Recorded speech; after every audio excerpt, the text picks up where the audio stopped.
Agora completa 80 anos que Zénif liderou seu grupo de Zaraenla para a terra de Lehi Nefe. O povo do rei Lime e Alma se juntou ao povo do rei Mosias na terra de Zaraenla, e agora existem 4 grupos unidos que se autodenominavam Nefitas. Primeiro, os Mulequitas, que eram os moradores originais de Zaraenla. Segundo, os Nefitas, que permaneceram em Zaraenla com o rei Mosias. Terceiro, o povo de Lime, descendente de Zénif, junto com um grupo de filhos de Amulom e seus irmãos, sobre os quais lemos em Mosias 25:12, que estavam descontentes com seus pais e queriam ser chamados de Nefitas. Quarto, o povo de Alma, que havia se separado do grupo descendente de Zénif durante o reinado de Noé. Em Mosias 25, vemos que o rei Mosias reuniu o povo em Zaraenla e leu os registros do povo de Lime e Alma para eles. Os nefitas estavam cheios de caridade pelo que essas pessoas haviam passado, e ambos se alegraram por sua libertação e lamentaram aqueles que foram mortos. Alma, então, pregou arrependimento e fé no Senhor Jesus Cristo e lembrou as pessoas que os haviam libertado. O povo de Lime e quaisquer outros que quisessem assumir o nome de Cristo foram batizados, e o rei Mosias fez de Alma o líder da igreja em toda a terra de Zaraenla. Ele organizou 7 igrejas e escolheu homens para ensinar fé e arrependimento e liderar essas pessoas de Deus.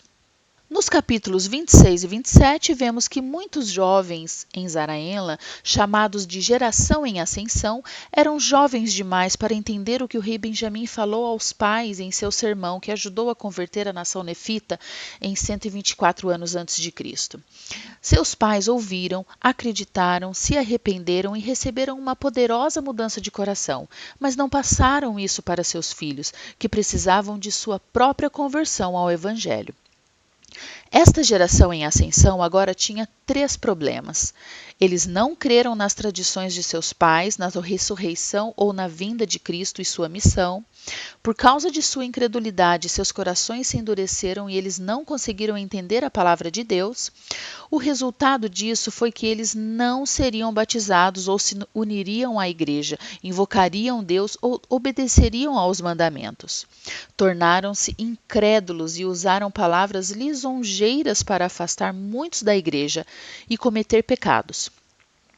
Eles também zombavam e desprezavam os crentes da igreja.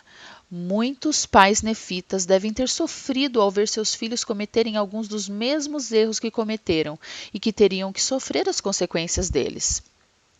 Alma nunca havia enfrentado esse problema como líder da igreja e sabia que precisava adverti-los. Ele levou o assunto ao rei Mosias, que disse a Alma que essa era sua responsabilidade como líder da igreja. Alma temia que ele fizesse algo errado aos olhos do Senhor e orou, derramando toda a sua alma a Deus para saber o que fazer.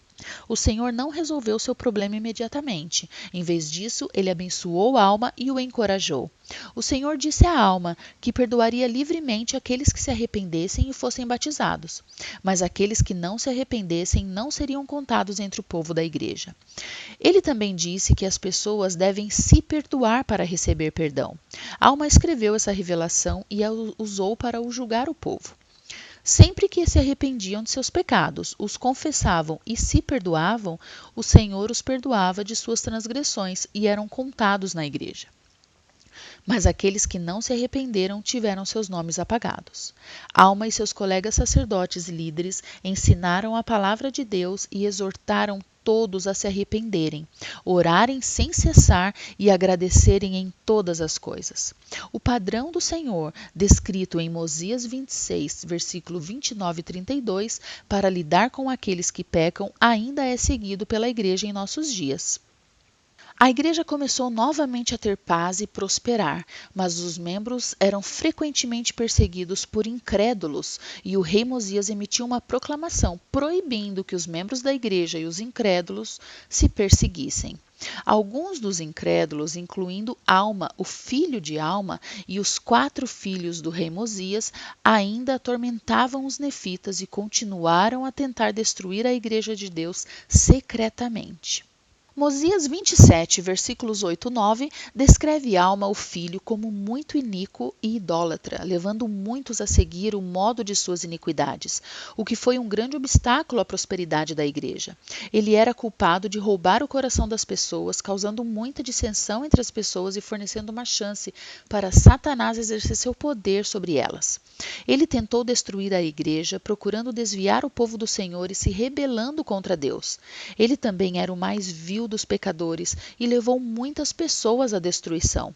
Quão doloroso e desanimador deve ter sido para Mosias e Alma quando seus filhos se rebelaram contra a igreja e cometeram pecados e crimes, levando outros a segui-los. Eles amavam seus filhos e nunca desistiram da esperança de que se arrependessem e fossem felizes e fiéis na igreja. Seus pais e outros membros da igreja se voltaram para a única fonte de ajuda que tinham e oraram para que fossem levados ao conhecimento da verdade. Em resposta às suas orações, um anjo apareceu e disse a Alma, o filho, e aos filhos de Mosias, em uma voz de trovão que sacudiu o chão, que a igreja era do Senhor, e ordenou-lhes pelo poder e autoridade de Deus que a deixassem em paz e não lutassem contra. Ele lhes disse que havia respondido às orações e à fé de Alma, o pai, Mosias e outros nefitas. Alma, o filho, e seus amigos, os filhos de Mosias, ficaram assustados e caíram no chão. Alma ficou paralisado pela mensagem do anjo e não conseguiu falar nem sequer mexer as mãos. Os filhos de Mosias levaram Alma a seu pai, e Alma se alegrou ao ver a condição do filho. Ele pediu que outros viessem e vissem o que o Senhor havia feito por causa de sua fé e orações unidas. E eles jejuaram e oraram por 2 dias e 2 noites por sua recuperação. Alma, o filho, recuperou sua força e levantou-se e disse-lhes para terem bom ânimo. Ele disse: arrependi-me de meus pecados e o Senhor redimiu-me, eis que nasci do Espírito. Ele descreveu sua experiência enquanto seu corpo parecia imóvel. Depois de haver passado por muitas tribulações e de haver me arrependido quase até a morte, o Senhor, em sua misericórdia, julgou que me deveria tirar de um fogo eterno, e nasci de Deus. Ele disse que estava no abismo mais sombrio e que sua alma estava atormentada e atormentada com tormento eterno ao próprio pensamento de entrar na presença de Deus. Mas ele finalmente recebeu perdão e sua alma não sofreu mais. Pense em quanto o Salvador amou e quis aplicar seu sangue expiatório à alma, às feridas espirituais do jovem e resgatar sua alma. Alma, o filho, e os filhos de Mosias foram convertidos e nasceram do Espírito, e a partir de então tornaram-se instrumentos nas mãos do Senhor para abençoar a vida de outras pessoas. Eles sabiam que todos deveriam nascer de novo e testificaram sua conversão e se dedicaram a pregar o Evangelho em toda a terra de Zaraela. Eles também se esforçaram zelosamente para reparar todos os ferimentos que haviam causado à igreja, confessando todos os seus pecados e publicando todas as coisas que haviam visto. Os filhos de Mosias se recusaram a se tornar rei como seu pai, e em vez disso, eles queriam servir uma missão para pregar o evangelho a seus inimigos, os lamanitas, e ensiná-los sobre o Pai Celestial e a expiação de Jesus Cristo. Seus corações haviam sido mudados pelo Espírito Santo por meio de seu arrependimento, e eles desejavam que a salvação fosse declarada a toda criatura. Eles queriam ensinar aos lamanitas porque sua crença de que os nefitas os haviam prejudicado era incorreta. O rei Mosias orou para saber se deveria deixar seus filhos nessa missão perigosa para ensinar os lamanitas, que odiavam os nefitas. O Senhor disse que os protegeria e muitos lamanitas acreditariam na mensagem deles e seriam abençoados. Alma, o filho, e os filhos de Mosias se prepararam para a missão por meio de muita oração e jejum, para que eles tivessem o Espírito do Senhor com eles. Mosias traduziu as placas de ouro que foram encontradas pelo povo de Lime usando Urim-Tumim. As placas contavam sobre a nação jaredita e os nefitas lamentaram quando souberam de sua destruição. O rei Mosias, então, deu as placas de bronze e outros registros e artefatos que ele tinha para a Alma.